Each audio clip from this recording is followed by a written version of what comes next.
Welcome back to another week. We're back at it and we're moving on to our next developmental domain, which is going to consider the physical development. Okay, so we've explored cognitive development and language development, and now we're on to the body and the physical growth and changes that occur over time. Physical development is very simply the changes that are observed in the body and what the body can do due to genetic predispositions and environmental influences. When we talk about genetic predispositions, these are those complex interactions of our biology that have somewhat predetermined the physicalities in the areas of such as how tall we'll become, the makeup of our muscles, the shape of our nose, and how chemicals are processed in and throughout our bodies. Our genetic makeup is inherent and is stored within our DNA. And yet, it's not the only determinant of the changes that can be observed physically within an individual. We also see that environment has an influence. And when we consider the second determinant of environmental influences, we can observe the level of the environment or the nurture of the child, and eventually their own nurturance of themselves. What this means is that despite the genetic makeup of the child, without the proper food and nutrients, the child's overall physical development may be affected. For instance, in very young children who do not receive adequate nutrition, we can observe what's called a failure to thrive. And failure to thrive is described by the Mayo Clinic as a condition that shows height, weight, and head circumference that doesn't necessarily match what's typical or the standard growth charts for a child that age. Typically, this is diagnosed when it's about a third or 20% below the ideal height and weight, and this can stem from inadequate nutrition, abuse, or neglect. However, while failure to thrive may be observed due to these environmental influences, there can also be genetic influences as well, such as chromosomal abnormalities. So if you're interested in looking into this further, please visit the Mayo Clinic's website at your leisure. It's included at the bottom of the video. So in addition to the genetic environmental influences on the physical development of the body itself, we also have two categories of physical development with regard to the skills that can be observed due to the development of the physical body. These are called gross and fine motor.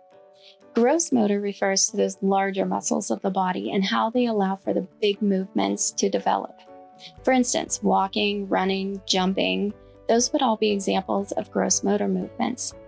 We also have what's called fine motor movements as well, and these refer to the smaller muscles of the body, such as hands and fingers required for things like writing, tying shoes, and buttoning buttons.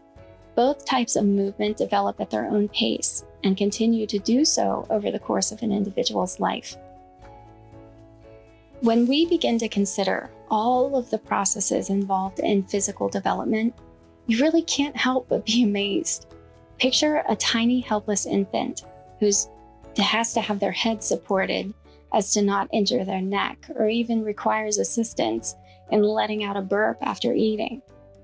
From the stage of infancy, we see this tremendous growth occur, not only in the body structure, but also what the body can do. And in as little as 2 years, we may have a rough and tumble little 2-year-old who is running, trying to jump, climb, and burping independently just fine. Observing skills that are considered typical in various age groups, you are going to find that there's a variation and discover that there's a typical range of development. For instance, while this chart identified birth through 5 years, you're really encouraged to view this from the standpoint of what has developed up to the age of 5. We wouldn't expect a 1-year-old to be running and jumping just yet, although some do. In the very early years, children birth to 5 are moving about and discovering their environment, and they're doing it in various ways. They're displaying very different skills throughout this time. And for instance, we wouldn't necessarily be concerned about an infant who isn't yet walking at the age of 1. However, if we also observe that that 1-year-old is also not rolling over or sitting up, then this might be a cause for concern. By the age of 5, children should be moving about their environment freely and easily, learning to develop those small muscles that are going to allow them to be successful in writing and beginning to learn to tie their shoes.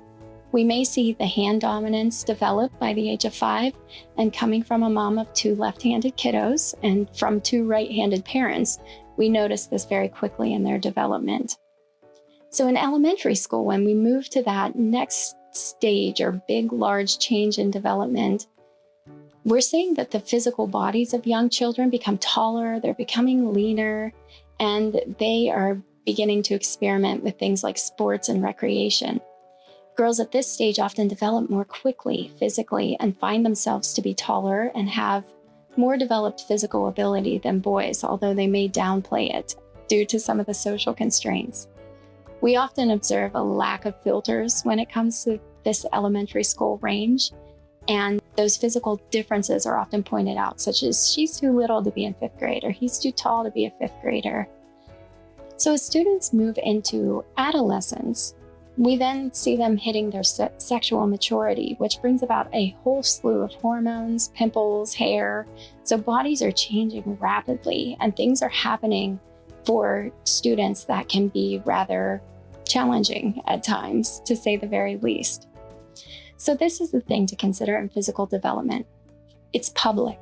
There's no hiding height or weight. And with the striking differences that are observed, the challenges that this can create in pre-adolescence can be observed through the tables on the right. We can see that both early and late physical development can affect the outcomes and the lives of students. Girls tend to experience more challenges if they develop early for their age, whereas boys may tend to fit into more of the popular category, but not without a few potential challenges as well. Later maturation has been found to create less challenges in terms of the long run for both boys and girls, but continue to call for nurturance and support that changes for the changes that are occurring. So what we need to keep in mind that depending on the age in which you're working, a careful understanding and awareness of the developmental characteristics must be supported and educated among students to help them really understand the changes and what to expect, but also a self-awareness and an ability to be accepting of all students. The publicness of physical development can create a lifetime of effects. 2 potential challenges that result from our recognition of physical development appear here on this slide and can have long-term and detrimental effects on developing children. Obesity can result from improper attention to the education of healthy habits and truly represent a missed opportunity to create these positive habits within the school system. We have an incredible opportunity in education to open the door and to teach and reinforce healthy habits. And as you observe in the numbers on the table for the current CDC estimates, you're going to find that this is becoming an epidemic that really does need to be addressed. On the flip side of this, we can also see the detrimental effects of a society in which the public appearance is more important than ever. We see almost unachievable standards, and girls tend to adopt the maladaptive forms of eating disorders more often than boys. Again, the ability to recognize the signs and work to provide a safe and healthy environment for students that is not focused upon calling attention to the differences is essential. Again, our education system is a place where we have the opportunity to provide information and the opportunity to develop positive habits that are practiced, nurtured, and supported so that we can be proactive with the mental health challenges that can so often accompany the physical development of students. While the body is changing and skills are being developed, one important mention is that energy needs to be expended for the age groups indicated. While 4 to 9 years is highlighted here, there's a growing body of evidence that describes the need for exercise and movement for all students. You may wonder why attention is coming into this conversation on physical development, and let me assure you, there is plenty of good reason. Energy must be recognized and accommodated for this age group through activities such as recess, outside play, and movement to release and then provide an increased opportunity to attend. What you observed through this video of the polar bear and the dog is that sometimes play and movement are just as vital as our basic needs. As I watched in terror initially for this pup, my fear then turned into a huge smile to recognize just how vital play is to our well-being. So as we move from this slide, I will present this question to you. How do you play? What do you do to provide yourself with this opportunity in your life? And how might you incorporate more of this into your experience? So as hopefully you can see from this slide, the recognition of play and physical outlet provides benefit to children. Not only do we know that there is a positive correlation between physical activity and cognitive development, but we're also beginning to uncover the benefits of physical activity on the actual social and emotional health as well. We will look more closely at this as we move into the social emotional development, but regardless, it goes without saying, physical activity is beneficial for all ages and stages, and we cannot neglect this any longer in the education system. A few considerations to explore, and the challenges associated with elements such as poverty and disability. For children living in poverty, we may see less healthy food choices and more sedentary lifestyles. Whereas for the challenges experienced in disability, there is often an observed lack of physical development opportunities outside of therapies. Therefore, again, education holds the power to create an understanding of the benefits of physical movement and the opportunity to create powerful habits that will move students into their adult lives. What I'm hoping that you'll take away from this idea of physical development is that we're identifying the changes in the body and what the body can do due to those genetic predispositions and the environmental influences upon them. There are two major types of development when we talk about what the body can do.